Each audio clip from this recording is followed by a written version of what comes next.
crê no Senhor e será salvo.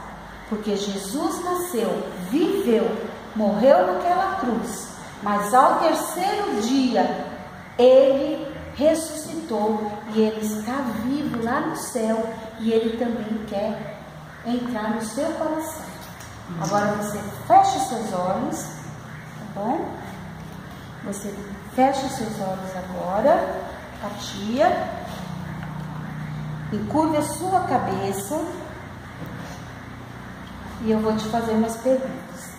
Você que reconhece nessa noite que tem pecado e você acredita que Jesus morreu na cruz para perdoar os seus pecados e por isso ele pode salvar você.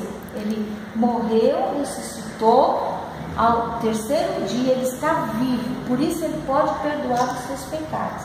Se você acredita desta maneira, levante a sua mão e dá um sinal com a sua mão. Muito bem, vocês que derem sinal com as mãos, eu vou pedir para vocês sentarem aqui, ó, nessa primeira fileira, que assim que acabar a aula, eu vou conversar com vocês e eu vou ajudar vocês a serem salvos mediante a palavra de Deus, tá bom? Como ser salvo perante a palavra de Deus. Tudo bem? Tudo. Tá bem. Tá bom. Tá bom.